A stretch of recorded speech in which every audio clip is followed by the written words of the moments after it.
Hello and welcome, Babugel Babuhle Bethu, to yet another exciting and brilliant episode of your favorite show. This is Buhle Bethu and my name is Nelly Somakanya.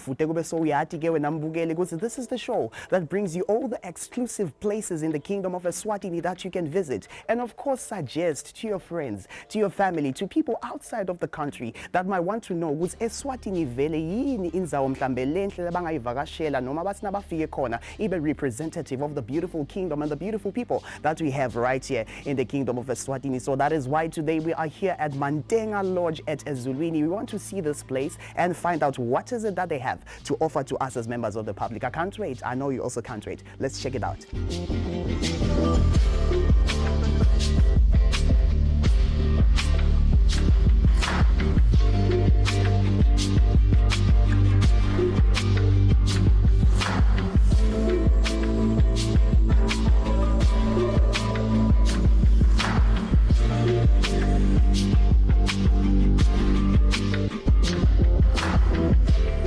Sawubona unjani sisi? Yebo kakhulu bhuti unjani? Ngiyaphila nami Nkosi. Bengicela ukuthi introduce Nkosi igama lakho, sibonga neposition onayo la ekhaya. Igama lami ngibonga ngokaDlamini, ngi-restaurant supervisor. No right Nkosi, bengicela so ungichazele nje kafishane ukuthi ngabe vele indzawo lonayo la eMandenga Lodge ingabe indzawo le kanjani nje. Okay, Mandenga Lodge sine restaurant, sine khishi, sine reception. Bese siba netindlu tekulala. Okay. Tindlu tekulala 38. No right. Setidonke. Okay, mhlambe ke lomunye utatibuta ukuthi ngabe iMandenga Lodge vele indzawo letholakala ngakuphi eveni la kaNgwane ngoba silikhulu impela. Okay, Mandenga Lodge isezulwini. Ashathi down at the level of Ezulwini, maundlula kubo 5-star hotel Ezulwini, and then you turn left when you are right when you are at Mlalatini. Esandleni sakho sekudla. Uyahamba about 100 meters, and then uthola iMandenga Lifestyle. Wendlule khona just straight from Mandenga Lifestyle. Mawufika eMandenga Lodge is 500 meters. Okay. There is a red boom gate. Yongena lapho. When ungena khona utofika uthola reception yethu. No right. Now wazayichaza kahle Nkosi, ngichaza ngilama meters lo wabeka Nkosi. Okay, so nangabe ivakashi ke setfikile la ekhaya ngiyabekisa abafuna kulala njengabo soshide kusema rooms enang 38 mhlambe nabonga sichazela nje Nkosi ukuthi ngabe ama rooms akho ahlukana kanjani ngema sizes nokuthi mhlambe akhethalishela abantu laba kanjani. Okay, sinato tindlu tethu tihlukene kathathu. Kune Shiba Rock View bese kuba neShiba Breast View. Kule tindlu tethu leto there is some twin rooms, there are some double rooms. Bese siba netindlu tethu leti hlukene kabili. Shethi ngatisho ngema room numbers. Kuna room 2 na 3 na 7. Leto tindlu leto tilayisha ifamily. Those are the family rooms. For us, let's say ningetani family of 5, family of 6. Shethi la ngekhathi sinawo impethele ngema twin phindze sibe ne double bese ku 2 and 3 kuba nama bundle beds. Okay. Yes, ku tindlu tethu le Rock View yethu kunema twins nema double. No right. Yes. Okay, mhlambe ke kule tindlu tethu la ngekhasi ngimaphi nje ama amenities lesikhona kuwathola in the different rooms ngalokuhlukana kwawo. Sethi nje sinayo imenu yethu lela ngekhathi lechazela ukuthi while uya at Mandenga yini lo ngakwenda kunani la ngekhathi kuMandenga.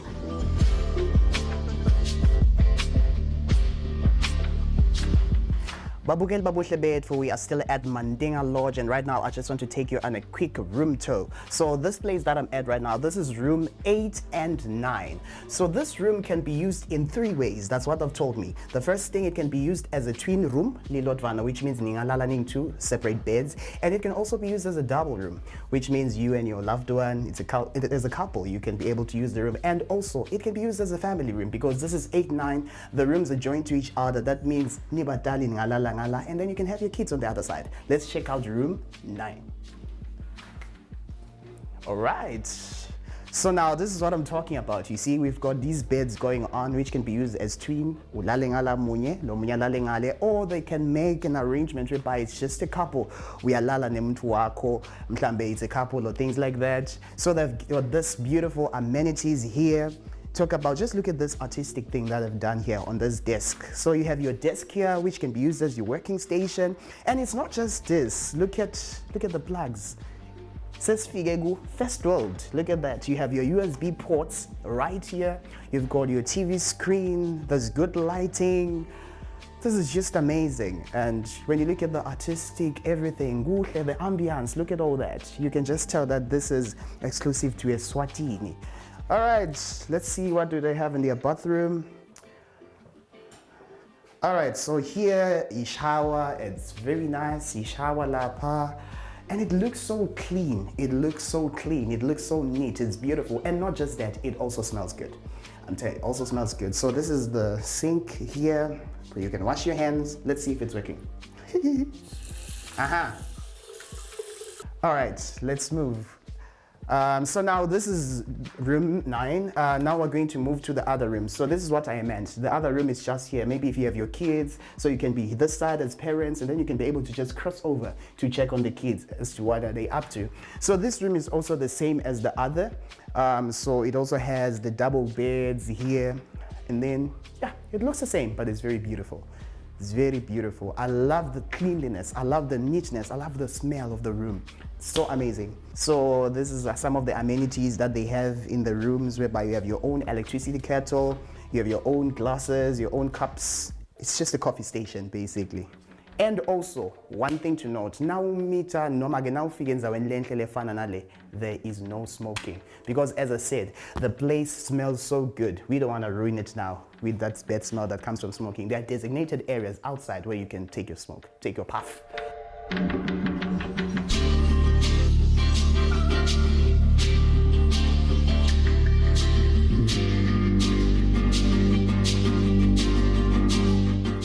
Babugel Babuhle Bethu, I'm now taking you on yet another room tour. So now the rooms that we're going to right now, they are called the Rock View rooms. That means the rock that you're actually looking at when you're sleeping in these rooms, it's the Sheba's Breast. The Sheba's Breast La Ezulwini, which is one of the famous mountains or scenery places that we have in the Kingdom of Eswatini. Apart from the 2 rooms that I've already shown you on this tour, is one room, this one special set of rooms called King Solomon rooms. King Solomon, because those are found in the Bible. So now let's just check out this Rock View rooms so that we see from the other rooms as I take you through. All right, so now the room that I'm at right now, this is room 19. This is room 19, so let's check. Okay, as well, already there's that sign, no smoking once again. All right, let's see. All right, one of the beautiful things labakshi togela kaya ngema rooms akhona ukuthi as much as le set up kuye leyo naleyo room wakanzos, it's a twin room kind of thing like this, but they can set it up according to how you would desire it to be. So even this one, it's a twin, they have these twin beds going on, which means ingalala ngewehlukana meaning 2, or they can change it and make it into a double mhlambe couple. And also, if you have kids, it still works the same way. So Rock View, that means they have this balcony going on here whereby you can just open so that you can have a good view of Sheba's Breast. So as I'm standing right here, I can see Sheba's Breast. I think I've done hiking on Sheba's Breast 3 times now. So that is Sheba's Breast, right where I'm pointing there. Right where I'm pointing, that's Sheba's Breast. Yes, the one that I'm pointing at right now, that is one of the breasts of Sheba. All right, so let's go back into the room. Also in this room, we still have the same amenities. There's your telephone there where you can be calling your reception. I'm sure about room service and things like that. It also looks so immaculate. It looks so clean, it looks so neat, and it smells so good as well. And just the ambience in the room, it's so clean, so bright, so good. Nalana, you have your chair going on where you can just chill. Do your work here with this nice mirror. There's your television screen, kettles, cups, everything. Really amazing stuff.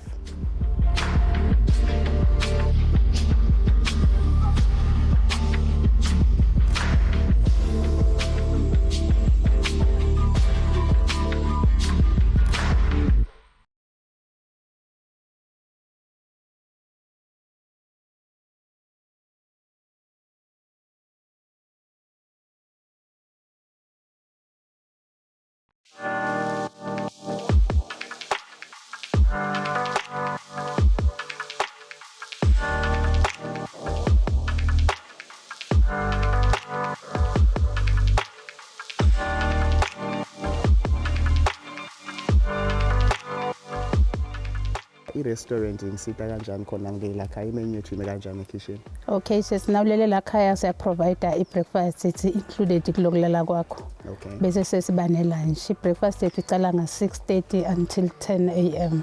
Emva kwaloko 12 sicala i-lunch. I-lunch yethu siyivulela the whole day. And then 6 o'clock it's a supper. Likhishi lethu silivala nga-9:30. Those is the last order. Okay. And then 10 o'clock usiyavala. All right. Okay, so la kule restaurant yethu njengoba usoshidos labalele khona vele breakfast kukahle it's included. Yes. Asengisi-ke nako nje I'm just a daytime visitor. Ngifuna nje kutongcebeleka mhlambe ilanga lonke lana bese ngibuyela ngasekhaya. Ingabe khona-ke lapho i-restaurant yethu how does it handle me nje kusukela ekuseni nje ngasengisi ngilohlala ilanga lonke nje ngento umbe busy emsebenzi wami khona la restaurant? Sinayo i-Wi-Fi, it's everywhere. Okay. It's for free. Bese siba nale menu yethu, imenu yethu it's a la carte menu. You choose lokufunako. Okay. Sinema starters, main course, dessert, ma-beverages ethu. Kunabo hot nabo cold. Bese siba nalo nelibhara lethu lelivula nga-10 liyovala nga-10 ebusuku.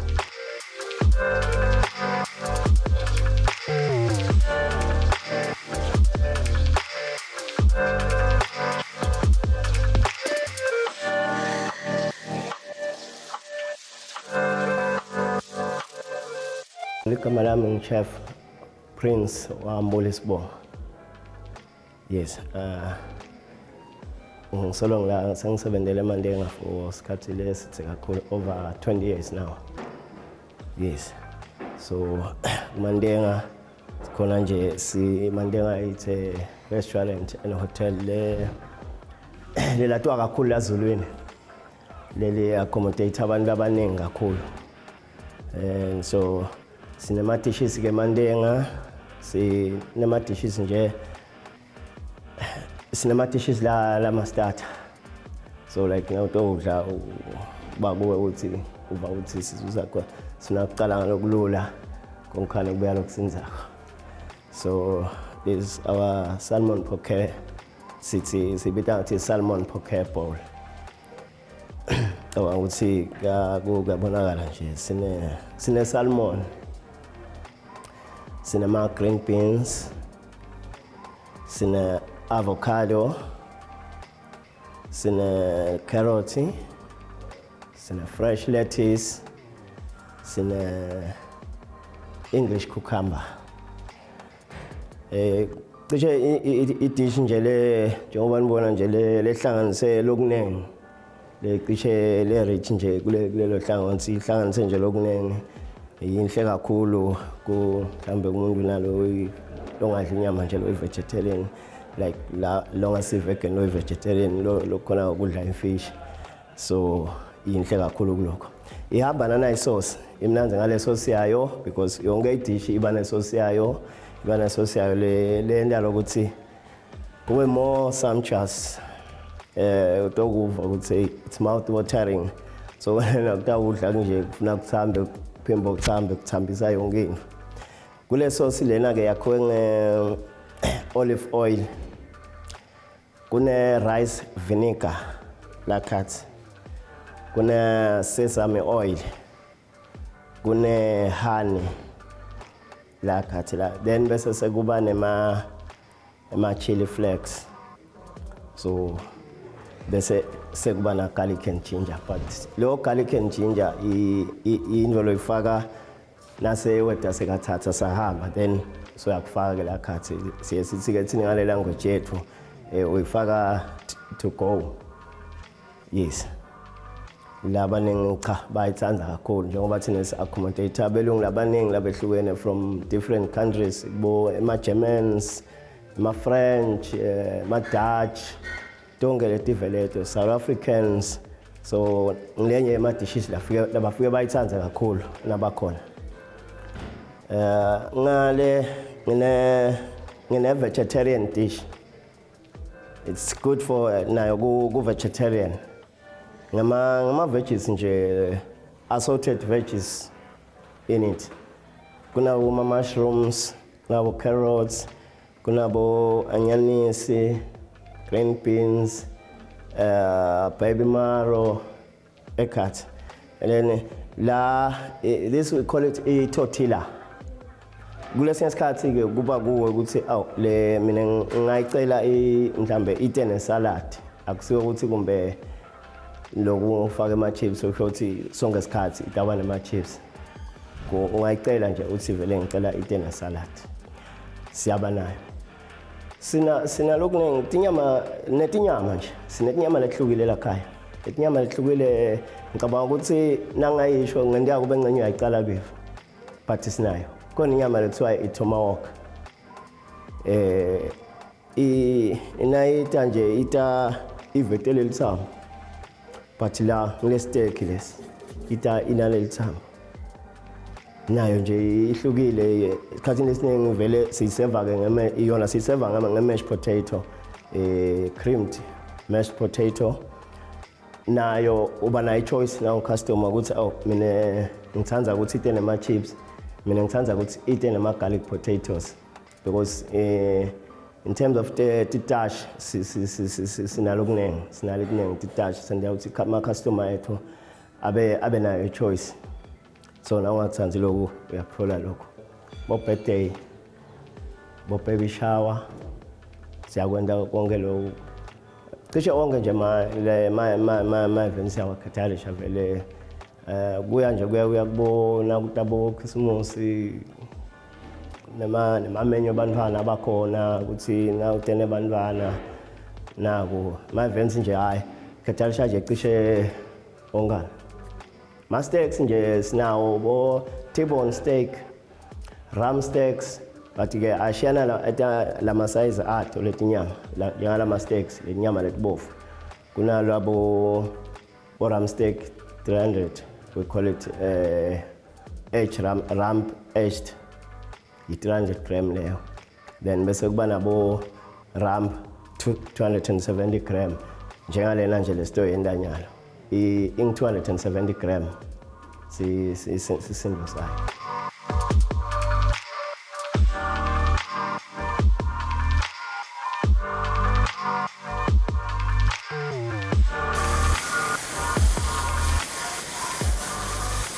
This is how we do it today. Niyogele yashali.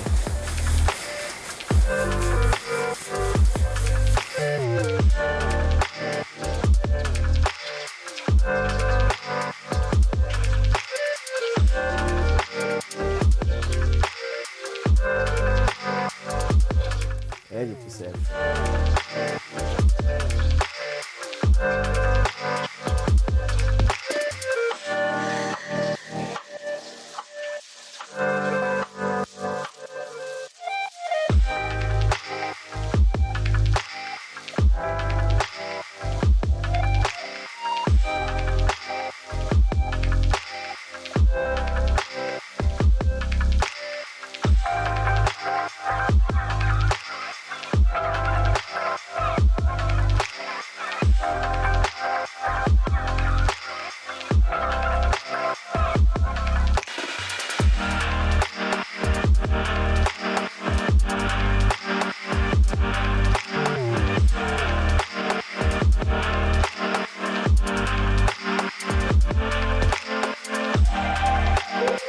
We are still on your favorite show, Buhle Bethu Babugeli. We are bringing you exclusive content from the Kingdom of Eswatini. Let's take a short break because when you come back, we still have more to show you right here at Mandenga Lodge, Ezwili.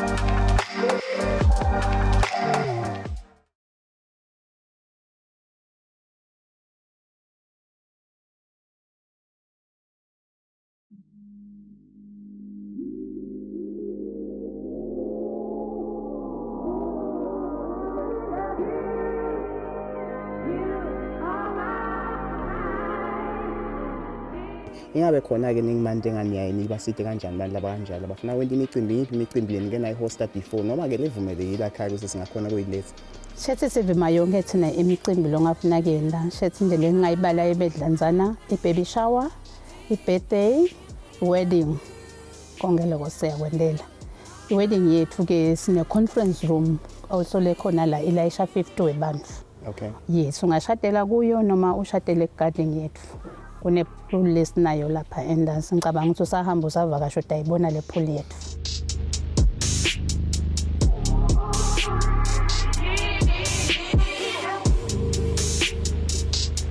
Siyakuniketa imenu utikhethele ukuthi mina ngifuna imenu lekaSeyo ukwakhele sakhe nawe le menu. Kuthi mina ngifuna starter main course noma ngifuna ibuffet. Kuba kuwe wena lo ufuna ku-hosta leyo. No, siyakhulumisana kusekudeni isawuphathana kanjani. But ani expect ukuthi anikuvumeli ukuthi mhlambe umuntu athi utawutana ema-caterers akhe for those special events or things like that. Yinje lenguletha ko la ekhaya ngabe kusona ngemcimbi lengivumelekile ukuletha. Lesivumela ukuthi utena kulesiteko nathi ne-ideko. You just bring your own deco. Noma ngiyiphi ngaliphi ihlobo. Okay. Bese uyatendela ke nematafula sinawo, but if ever ngathi ngila ethu amatafula you can bring your own. Awukulethi ukudla kwakho nema-drinks akho sinako ukudla sinalo kwema-drinks lakithi.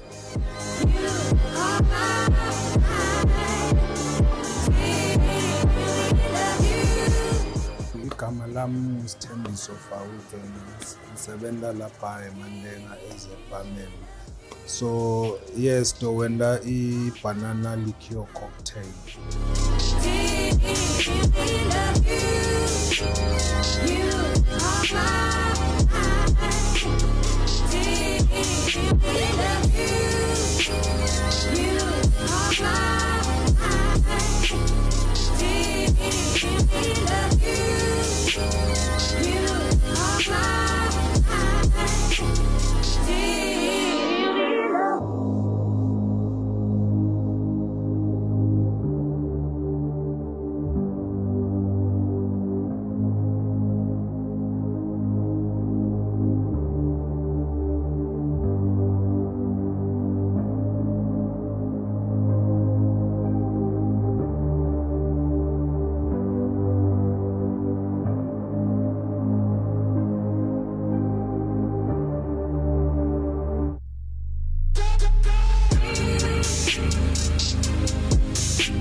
Ingabe ke bantfuna bafuna kwenda mhlambe boma orders la restaurant nyakwenda indlo kwema orders ukuthi mhlambe abantu banga order mhlambe baseta noma ke khona mhlambe bo delivery service khona ngala kubo Zubindi into lethi kanjalo. Asinayo i-delivering, sinawo ema-takeaway.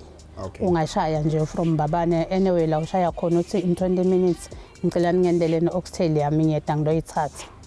Siyakwendela lokho. Noma ke uthi udana 20 webantu nalo order lami lengidawucela kulidla nalabambo bami. Siyakwenda lokho. Okay. No, I think abengitipiketi inombolo abaye basebenzise mhlambe ku-order mhlambe kulawo restaurant nabafuna kwenda lawo reservations newe kuthi mhlambe labafuna kutolala la khaya khona ke ngitiphi inombolo abachayela ukuthi indlela nje abangaxhumana nani ngato. And also singamkhohlwa na social media nabe nawe ama-pages bo social media athini amagama ama-handles awo so that they can follow and be able to know what's happening here. Okay, sine Instagram, sina Facebook, sina WhatsApp. Bese maleni line yethu is 24161049.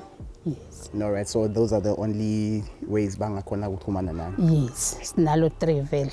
Okay. Yes. All right, that's amazing. Nkosi kwegcina Nkosi ngidawucela ukuthi nje ubuke na iCamera sewukhulume neMaswati wa invite eMandenga Lodge. I-message yakho nje le special uba invite eMandenga. Okay. Ngiyaniinvite ukuthi ningazivakashela eMandenga. eMandenga sivula every day from Monday until Sunday. Isikhathi sethu sekuvula ekuseni ngilo 6:30 until 10 breakfast. Asivale and then you start lunch. You can come at 11:11. Our lunch is already isuke seyiready ngalesikhathi leso. La sitholakala khona na uqhamuka eMbabane bengishido ukuthi when ufike eMlalatini uthatha umgwaco wangesekudla uchubeke kancane mawufika eMandenga Lifestyle uyangena right again 100 meters from our neighbor Lifestyle now eMandenga Lodge. So uthola ibhom gate uyangena. Mawuqhamuka emanzini usinawo lapha wendlulakala obambe emaphoyiseni mawusebe with the bridge lo icrossako lapho ka water and then you turn left kune American Embassy.